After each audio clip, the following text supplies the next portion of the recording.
Well, hello there, podcast listeners.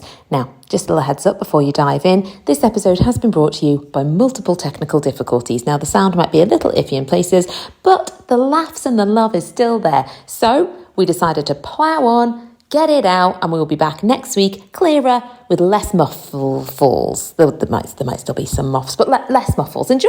It's the Tried and Tested podcast. Enjoy the safe play zone over half an hour of laughs and the occasional little moan. Normal life and all this strife is what we like to speak. Things like saggy boobs and hangovers that last a freaking week. From perky tits to kill and knits a snack bitch when I'm dead. I'm realising that parenting is just living in bumworm dread. Happy listening to the podcast.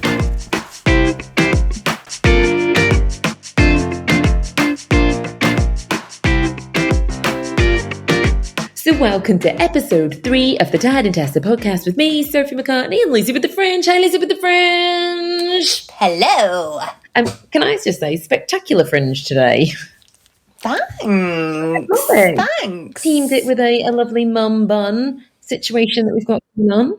It's not actually a mum bun, so this is a pineapple. Oh, sorry, beg your pardon. In honour of a Craig David, just for you. Yeah, the follower of the tequila shot with a little bit of pineapple. Yeah. Did you remember to get your pineapple juice? No.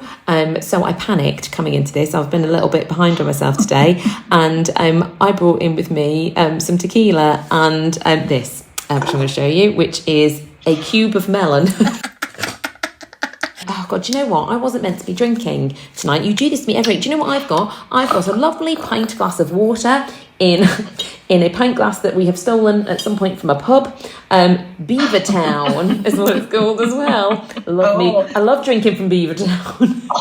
I'm only going to go for half baked because I've had a bit of a full week, really, because I've been out on tour, and I do have like a 2-marg rule for all of my performances. And I'm just more fun on a marg. I've done 4 shows this week, so I feel like I probably shouldn't drink that much because I'm not meant to be drinking at the minute. So I've done that's probably a single. I found this little tinny of marg, but do you know what? It was in Morrison's, and it was 4 for £5. Oh, wait a minute. I can't remember, but there was a deal, and I had to get another. And then do you know what I've decided to go for, just for nostalgia's sake? I don't know if I can bring myself to drink it because it's going to be a lot of calories that I don't have in my day. But from Morrison's, is it a bottle of vodka called Morinoff? Oh my God, you've got an Archer's peach snaps in a tin.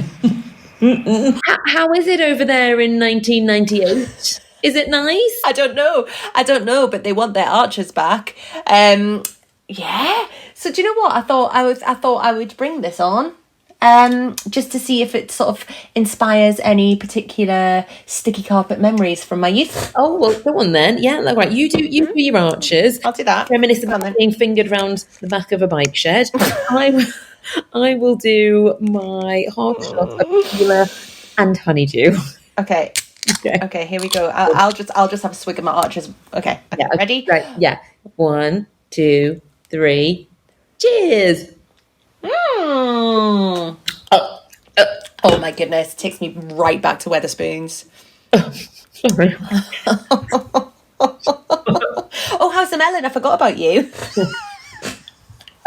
Oh, you've gone for a chomp, have you? You've gone for a chomp. Okay. Okay. Another one I don't recommend, guys, okay? So when you're out and about in the club, don't take your honeydew out with you.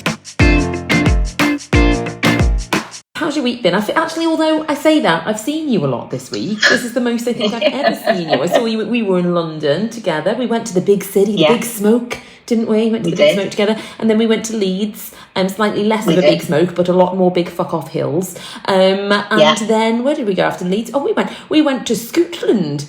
I don't think anybody in Scotland says Scotland. No, it says Scotland. Scotland. We did. We went to the capital. Sophie had to ask me if it was the capital when we got off the train. I thought it was, but I was just double checking because I didn't want to be that person. So yeah, we went to Edinburgh. Edinburgh. We did.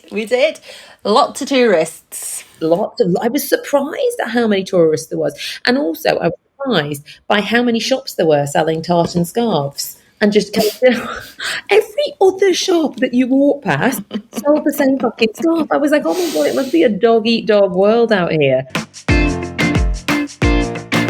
Sorry, remember when you'd go on holiday when you were little and you'd have to write postcards to your gran, and they would arrive after you got back from your holiday. She's already dead. Postcards just arrived. But yeah, remember that? And it would be like, "Hi, Gran, having a lovely time on holiday. See you soon, Lucy." What? I mean, there's not much you can fit on a postcard, is there? There's not, especially when you've got like shit kid handwriting as well. It's like Twitter, 140 characters, isn't it? Oh, it's the original Twitter. Sorry, threads. Threads. No, X. But yeah. X, isn't it? Twitter now. X now. God, I can't remember. Yeah, X. Right. I don't know whether I was the only person who got the memo that this was being changed. And so suddenly there's this like little dodgy black box with an X on. I thought I downloaded a porn app on my phone. I was like, what is this? And then I started getting emails from X. I was like, oh, like the panic that I'd somehow like, that people were going to think that like I was some weird kind of orgy shit. And it wasn't. It was Twitter. Right now, speaking of Elon Musk, he has just had another baby. Has he? Yeah. Like we know him. Want to know what he's called it? I'm just getting on the Sky News. Wait a minute, before you do that, can you just remind me what his first child was? Because was it not some sort of was it not some sort of formula that actually I can't pronounce it. It is a mix of like Roman numerals, maybe Russian. I don't know. But anyway, they call him X for short. And they've got a daughter that they call Y. Presumably that's not a reference as to her place on this earth. Why? My God. Oh, why? So they have, just brace yourself for it, babes. So according to Sky News, the 52-year-old billionaire shared the news in his new biography and went on to confirm his new baby's name on X. The little boy is called... Oh, go on. Oh, God. Oh, God, I'm scared. Go on.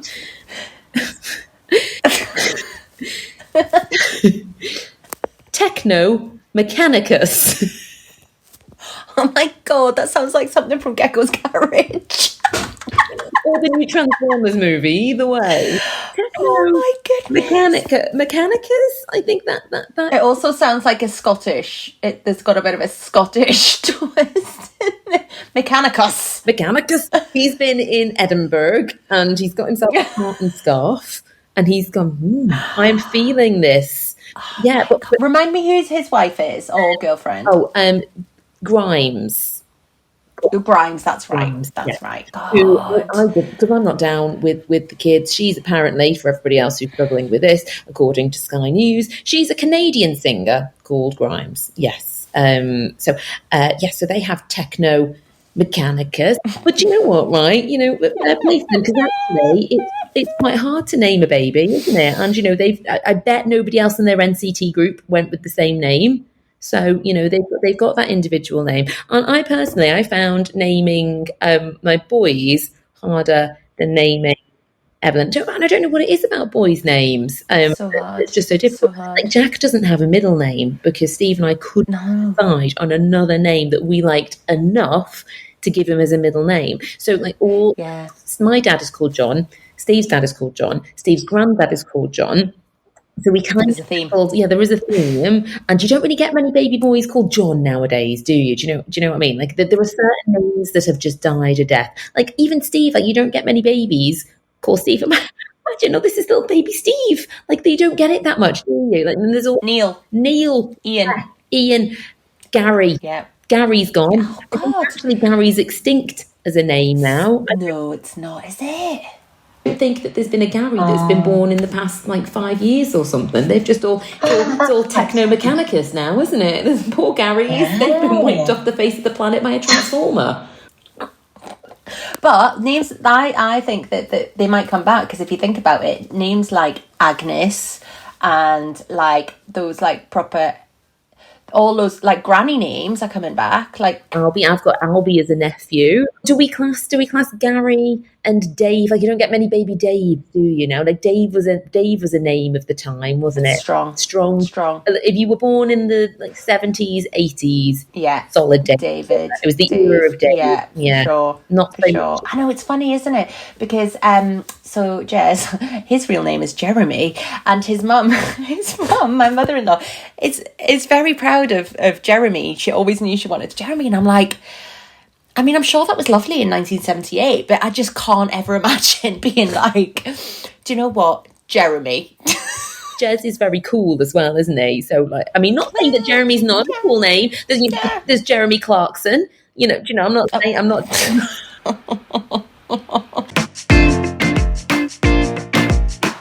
So we have seen quite a lot of each other this week. I think probably my favourite night, though, that we were together was our night out in Edinburgh. And we were so rock and roll, babes. Oh, my God. Oi, oi, oi. Shot. Right, what I love about when we get together is that we always give it proper Larry Large chance that we're going to go out and have a proper bender. We're like, let's go out, mum's on tour. Now, generally what happens, especially when I've done a show, and I do have my 2 Mark Royal, except for I do have my 2 Mark Royal for the show, and that kind of sets me up in good spirits. But then also when I come off stage about an hour later, I get my adrenaline crash and I get a bit of a headache and I want to go home and put my slippers on. But meanwhile, I've been cracking on with the marks. Doesn't happen for you. I'm on my 6th. So Edinburgh was a 5 o'clock show, which, by the way, 5 o'clock shows are the new 8 o'clock shows. Oh my goodness. When someone said to me that, when I looked at the tour routing and I saw that I was doing 5 o'clock in Edinburgh, and I was like, what the fuck is this? Who goes out at 5 o'clock? Everybody goes out. The mums, because I tell you what, they were like, we'll do a bit of day drinking, we'll do the show at 5, we can maybe have one more, we'll all be in bed by 8:30. And what the dream that is. Ruined and in bed, and they were all absolutely up for it and mad for it. It was brilliant. They were great crack. Anyway, so we went out afterwards. We had a couple of cocktails, didn't we? We were like, oh yeah. Now I have a bit of a weird thing, so I can't eat. I have like a very short window that I can eat before I perform because I get a bit. So like 3 o'clock is my cut off for food, and then generally what happens afterwards is then that I don't have time to eat anything. So I'd gone from the show, had a few drinks, we'd got a little bit giddy, and then we went home. we were like, do we? Because we walked, we saw the sights. The castle looked lovely, didn't it? It looked really nice at night. We were staying on the Royal Mile, and it was really pretty. And I think it was almost like, as we were walking, we were like, right, so where should we go? Where should we go? And it was almost like we were both too scared to say, can we just go home? Can we just go home? We have got it in us. But I feel like you should talk about our three night bender that when we went to the party island, the White Isle of Ibiza. Go on. Ibiza. So to set the scene, so I read a book, shameless plug, I read a book, Mother Hens, and it is based in Ibiza. Now, I'd never been to Ibiza, and obviously I needed to go, right, babes? I needed to do a research trip to do this, tax deductible, HMRC. So off we went to the White Isle, and it was quite soon after lockdown had ended, hadn't it? And at the time in Ibiza, they were letting people in, but you weren't allowed to party like we were quite expecting to. So you weren't actually allowed to stand up and dance. You had to sit around tables and just kind of do the weird shoulder dance, which, to be fair, I was kind of there for because we were kind of mums and I hadn't been out in heels in a long time because it'd been lockdown. So table dancing, hurrah. Anyway, so off we went. We did that. Luce took me to the West End. She's like, right, if we're going to Ibiza, we need to go to the West End of Ibiza. This wasn't me saying, let's go for a brilliant night out to some really nice bars in the West End. It was, let's go and see like the West End for the sake of your book, and it delivered. Yes, it did. I mean, not quite as I was expecting. I did not see The Lion King. I did not see Mamma Mia. All I saw were very dubious men trying to sell me sunglasses with penis noses, and also quite different from the time that I went to go and see We Will Rock You, I have to say. Anyway, so we did the West End, and then because I was the only knobhead, right, that went to the West End in a pair of Valentino heels. Yes, you did. Yeah, what a tit. Like, babe, I need to go home and I feel like I'm disrespecting the Valentinos so much right now because of all the vomit and urine I was having to side step. So anyway, we went home for me to go and change my shoes. And then the second that we got back into the hotel, we were staying in a very nice hotel as well, and it smelled delicious, didn't it? It smelled amazing. It was such a good we were staying at the W in Centre Ilulia. You I still can't say Eulalia. Santa Eulalia. Anyway, and it smelt amazing, and we lowered the tone massively, I have to say, the minute that we rocked in. But anyway, when we went, and the second that we got inside that hotel room and I sat down on the bed, it was game over, wasn't it? Absolutely game over.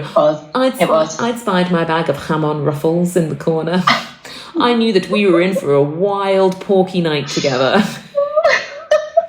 So we get in and I'm like, oh, my feet are quite swollen. We both got up quite early. We had early morning flights, didn't we? The reasons that we were giving ourselves, like the justification for us not then leaving the hotel room just was getting more and more ridiculous. Anyway, then Luce comes up with a corker and she's like, well, why don't we get into bed and watch a film about Ibiza? So that's what we did. So the pair of us on our first night in Ibiza, after giving it this all like, way, Monsanto, way. We got into bed with a bag of ham-on ruffles and we watched a film about 3 young people in Ibiza. And we were like, wow, Ibiza looks great. Look how much fun Ibiza is. But yeah, so the next night, what did we do during the day? I can't remember. Did we not? Can't remember. Did we not just go for tapas and sangria? Oh, we did. We just went for tapas. That's right. That's right. And then we just lay around the pool watching beautiful people. Oh, and then I'll tell you what we did on the second day. We considered going to see David Guetta at Ushuaia. Where? Ushuaia. We were like, let's just see. He's on at Ushuaia. Let's just see how much it'll be for the two of us. It was about to go and see David Guetta. No, it wasn't. It wasn't the price of the ticket. It was the minimum spend that we would have had to have paid in alcohol just to exist in the same airspace as David Guetta and his COVID, probably, because everybody still had it, didn't they? It was when you had to do the test to get home. It was something like €800 each in booze or something. And we were like, what do you think Joe the accountant might say if we ask if we could put this through as an expense? Put this through the books? Do we think? No, we couldn't. We were not. Also, we would have died. Babe, I couldn't even get through a £20 minimum spend of alcohol sandwiches. You are such a lightweight. Such a lightweight. We would have never made it out of Ibiza alive. Anyway, so we passed off and we went back and we just listened to David on Spotify and on the balcony. with Pina Colada was what we did. But then that night we went to Pikes.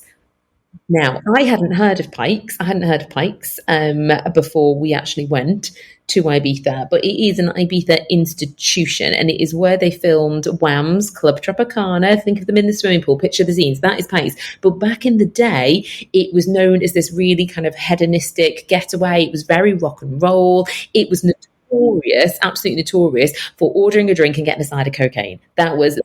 That's why people went to Pikes, and and it had some really people. There were all these different because it's a hotel as well as a bar, isn't it? So every time, apparently, so the legend goes that Tony Pike married or had a different girlfriend, he would build them their own room. He was a bit of a player and so anyway, so the hotel grew substantially because he was such a player. Anyway, and then they'd get all these famous rock stars that would go. So George Michael had his own room dedicated there. It was really cool. I think Freddie Mercury as well was really famous. Anyway, really rock and roll until Lucy and I turned up. In our flat-form shoes for comfort. Thank you very much. But do you know what I love? Do you know what I love though? Is the little. I've just had to look it up, but the sign as you walk in, the rules. So it's Pikes codes. This is the rules. So it's no flip flops. No flip flops. Well, we were in flat forms. That was fine. No beachwear. No beachwear. No glitter. No filming. No. No under 25s. We were all right. And then we nearly didn't get in because the last one was no cunts. No cunts. No cunts allowed, Gary. Because it's Pikes is in the middle of nowhere. I was like, I'm not going home at 11 o'clock. So what did we do? We made friends with some men, didn't we, that we thought were gay. I was like, yes, gays. They're drinking rosé. They look safe. they look safe. So we're going to go and befriend them. They weren't gay. They probably thought all their Christmases would come at once. I mean, look at me bigging my bad self up. They probably thought all their Christmases would come at once, please, because we're just such a hot stuff on our flat forms and Marks and Spencer's linen trousers. Oh my God. Also, my favourite bit about the fact that we were in this really funky, trendy after party was that we walked in, and I would say 70% of the people in the room were over 60. I had a lovely conversation with a man who was in a jazz band. He was wearing a Volkswagen sandal. Oh God. He was very sweet, and his wife was as well. They were lovely. Hilarious. They were very sweet. I think at one point you were sat down having a conversation with her about interior decor. I just think that actually we were possibly the least Ibiza party I think going, and then we came home. And they were proper. They were going for it, weren't they? They were madder than us, Luce, and that was quite pathetic. They'd flown in that night, hadn't bothered booking a hotel room for that night because they knew they'd be up partying all night, so they were just going to check in at 2 the next day and just do an all-night. I was like, oh my God, we're going home to watch another film about Ibiza and eat some waffles. And then the next day, we thought it would be a great time after 2 hours sleep to try and go to a pool party, didn't we? But right, Lucy's like, she'd booked it all in for us, and we turned up. It was at Nicky Beach, wasn't it, that we went to? But we were in the pool, and some lads started chatting to us, and I was like, oh, here we go. Here comes the chatting up of us two crazy chicks on our own. And within about 3 seconds, they very quickly ascertained that we were old and both had children, and I have never seen somebody turn their back on me as fast. You know how everyone has like kind of their summers of fun when they're younger. Marbella was where me and my mates used to always go. And do you know what we used to drink? And I am surprised I am alive. So it was called Absolute Shambles. Do you remember it?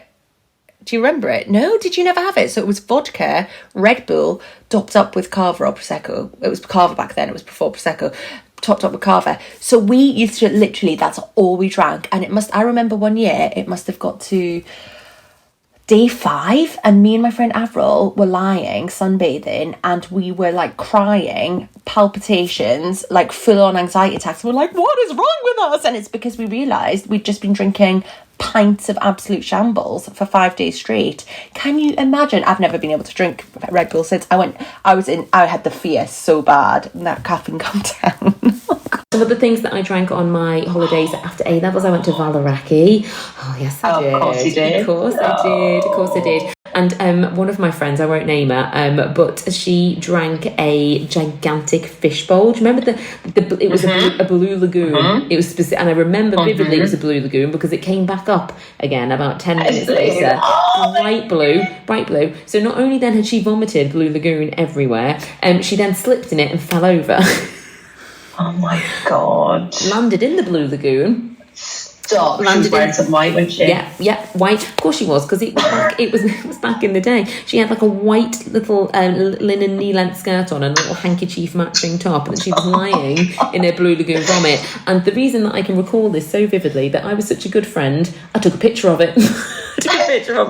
Well, she was lying in her own blue sick, and I think I stuck it in an album. I think I even put it in an album. Do you remember when you had photo albums back in the day? Anyway, walking home like Mama Smith. Yeah. It was rank. Oh my God, it was so rank. We stayed in a 2-star apartment complex that we booked for about 50 quid on Teletext holidays. And I mean, we had the time of our lives. Teletext holidays. I remember going to Ayia Napa for a week, and it was flights and hotel for a week. Guess how much? 60 quid. 260 quid. That was transfers and everything. I remember walking in with my friend, and we went to pull the curtain back, and the whole curtain pull just fell down. It was horrendous. It was so bad. And I remember where we stayed, there was no air conditioning either. Like, I look back at it. And as a parent now, if my children were to say that they were going to stay there, I'd just pay for them to go and stay in a 5-star hotel. I couldn't cope. There was no air conditioning. We had to dodge the cockroaches on the way to get in. Every night after we'd come in from our night out, we'd have to hold our breath and run through our room, because our room smelled like sewer, and it'd been so hot because there was no air conditioning. We used to have to leg it through to get to the balcony to open it all up, and then we'd all sit on the balcony for about half an hour, wait for it to air out before we could go to bed. Oh my God. Had the time of our lives, though. The absolute time of our lives. One of my best holidays ever. I remember when we went to Ayia Napa, going to a phone party, and I was really excited about this phone party, right? So I was like, yes, going to a phone party! And walked in, and it was the shittest excuse for a phone party. It was basically like this little spray, and it would just be like, tiny little, it was basically a bubble machine. It was basically a bubble machine. And I was just like, where's the big waves of foam, guys? And see, I went to a phone party in Malia with my friend Amy, and I lasted in the phone party for 5 minutes. And do you know what happened? You lost your shoe. Well, yes, I'd gone in flip-flops, right? A mistake. Oh, wow. I know. I slipped off my flip-flop and I broke my wrist. I broke my wrist. For 5 minutes at the phone party. I'm so tragic. Oh, my kid's going to be cooler than me. Honestly, 5 minutes, wore some flip-flops, fell over, broke my wrist. And to this day, my mum thinks that I fell off a foreign curb. You know, I went on a foreign curb that high. Really high, aren't they? And I was like walls. A foreign curb, not the fact that I was really responsible. Sorry, Linda. And funnily enough, right, so that was at uni and I had a cast on. And when we went back in September, that's when I met Steve. Yeah. So that was it. And that was it. And because he was a physiotherapy student, that was his little in, because I had a cast. Oh, yeah. Stuff. And he was thinking, I need to get that wrist working again. He was. And he was like, he came up to me and he was like, scaphoid. And I was like, no, Sophie, hi. Oh, stop. He was like, no. Have you broken your scaphoid? And I was like, oh. What a dick. Oh my God, Steve, what a chat line. Here we go. Brace yourselves, everybody, because it is time for Urban Dictionary Corner. Lucy, what delight do you have for me this week? Well, I have got some absolute brilliant ones for you to speak, Sophie. This one, I felt like this one was very relevant because you're on tour and at the minute you spend a lot of time talking into a microphone, don't you? So, Sophie McCartney, what is a French microphone? Okay, a French microphone. If you get this, I will eat my hat. Okay, I mean, going out on a dirty limb here, it's going to be something gross, isn't it? Is it when you get a French baguette and shove it up someone's nonny? It's going to be something shoved somewhere with you. It's almost, this is what it's... My immediate response is it is something shoved up something. And because that is all Urban Dictionary is. If somebody has got a lovely big, gigantic, crusty loaf and they've gone, fuck the pate, we're going in. No orifices are poked in the making of a French microphone. I think this is maybe an Urban Dictionary first. Okay, a French... Shall I give you the context and see if you can get it? Okay, so Bobby received a French microphone after falling asleep at the party. Oh, does this feel like it might be a consent issue? And I very much hope in which case it's not a French baguette that's been shoved up an orifice, if this is the case. A French microphone after falling asleep at a party. No. I'm going to have to hurry you here. You're going to have to tell me because I've got nothing. Definition is when someone's sleeping with their mouth open. Oh, no. You said it wasn't an orifice. But I said something that an orifice not being poked. Okay. Right. So when someone's sleeping with their mouth open and you fart in their mouth causing an echo.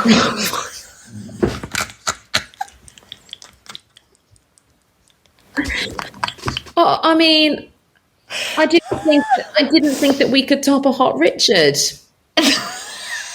But we have.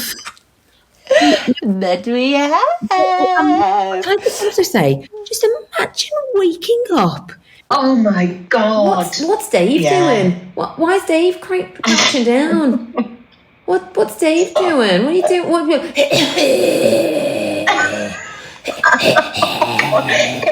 Can you just imagine? Oh, gross, Well, do you know what? gross. I can imagine, because sometimes the dog farts and it's so bad I can't eat it. It's honestly, taste it and it's gritty. And so I imagine actually Millie probably French microphones me all the live long day. God. Do you know what? I love Millie, but she is the reason I don't have a dog. Right. What do you think a Furby is? Now, it's the difference between the Furby the toy and the Urban Dictionary Furby, it has 2 R's. Furby. Is it just a really fun hairy muff that maybe somebody's put googly eyes on? Oh. Vajazzle, maybe. Like a vajazzle, but a Furby. Oh, I like that, you know. A vajazzle, but with little fun eyes, maybe some little pipe cleaner hands. Like, it's a very fun time, very furry. It can be patted. Like, it's a proper 70s porno bush. Is that a Furby? No. But it's a good answer. I say bring back the 70s porno muff, to be honest. What do you mean bring it back? Mine's not been touched for a long time. That's what it always looks Married with 2 kids, babes. We're very retro. We're very retro. Yeah. Right, a Furby. Okay. So, the furry community... Sorry. Do you know what the furry community is? A furry community. Do you know what the furry community is? It's just mums. We're just the furry community.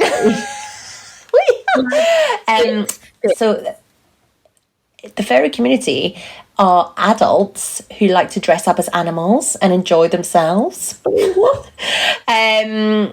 So, on Urban Dictionary, a Furby is a person who likes to have sex with someone who's dressed in a mascot type costume. No, sorry. No. Right. First off, how'd you get in? How'd you get in? Are some of these costumes? Like, I don't... Well, some of them have probably got room for 2 in. Yeah, but where's the hole? They're going to have to... It's a whole ordeal to try and get in. They'd have to take the top... They'd have to take... Unless they've cut out a little flap. Also, I'm like trying to think of some of the mascots that I've seen and just how traumatising. I'm mainly thinking of the people in Disney. Oh, dear God. Something's just crossed my mind. Oh, no, what? My goddaughter's birthday party, they hired a Peppa Pig costume and then, like, the dad got in it and pretended to be Peppa Pig. And now I'm just thinking, some fucking weirdo porks Peppa Pig in the mascot costume. Oh my God. I didn't know that. Don't go hiring costumes. Don't hire costumes. And actually don't hire people who dress up in the costumes either. Because what else do? They've got a separate sideline. They're getting their money's worth out of that that mascot costume. And the money shot out of it as well. Oh, that's disgusting. Oh, no. So now it is time for another absolute classic session of parenting tales. Okay. I'm going to call this one an unexpected package. Hi, Sophie. So I saw you were looking for funny parenting stories and thought you might like this one. If you use it, please do so anonymously. Bracket. You will see why. I'm loving this already. Okay. So when my eldest was 3, his dad had ordered a Paw Patrol Everest teddy to complete his collection. I presume the 3-year-old, not the dad's collection. He's a fur. It's in the furry community. The parcel arrived addressed to Dad, whilst Dad was at work, so me and eldest opened it. However, I failed to remember that Dad had also placed an order at Love Honey.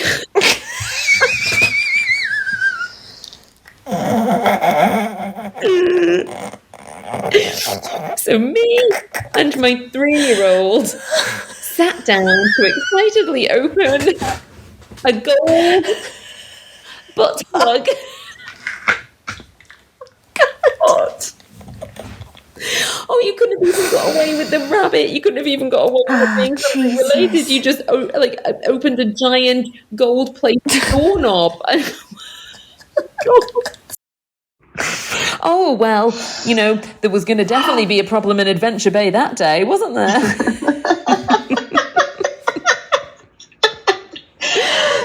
Send in rubble on the double. Double penetration, that would be. Do you know what? If you gave me a butt plug, call me naive, I don't think I would know what it was. Mind you, the butt plugs do come in. I mean, not a voice of experience here.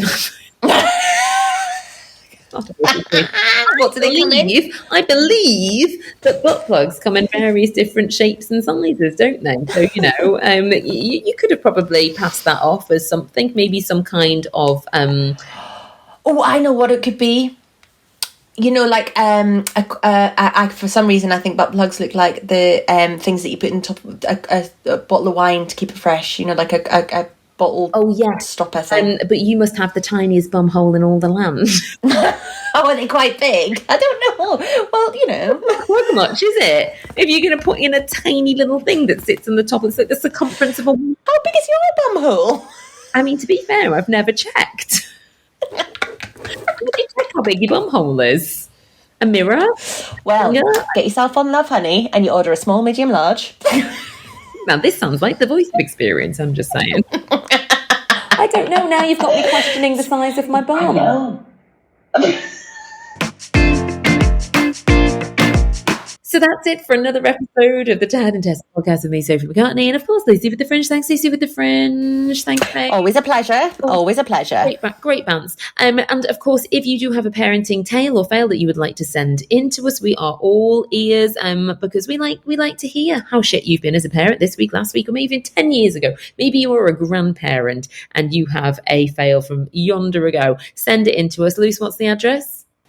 It is tired and tested at acast.com. That is the one. Now, we are going to be filming our podcast from the road recording. When we film and record, but on the road, and we're actually going to be together in a studio when I'm out on my London dates next week. So that's exciting. We're going to be proper pro, babe. Proper pro, but also there's going to be like tech people listening to us. Also, we do this just the pair of us. We don't have to look anybody in the whites of their eyes when we're doing all of our dirty Urban Dictionary chat. So that's going to be fun. So listen out for next week's. It, I'm sure, is going to be an absolute ride. What an adventure that's going to be. I am still, of course, out on tour, and I'll pop a little link in if anyone just wants to come down, maybe just come and see me and just have a little listen to this in real life. Then you're more than welcome. And if not, well, we'll see you all next week. Hit the jingle. It's the Tried and Tested podcast. Enjoy the safe play zone over half an hour of laughs and the occasional little moan. Normal life and all its strife is what we like to speak. Things like saggy boobs and hangovers that last a freaking week. From perky tits to kill and knits a snack bitch when I'm dead. I'm realising that parenting is just living in bumworm dread. Happy listening to the podcast.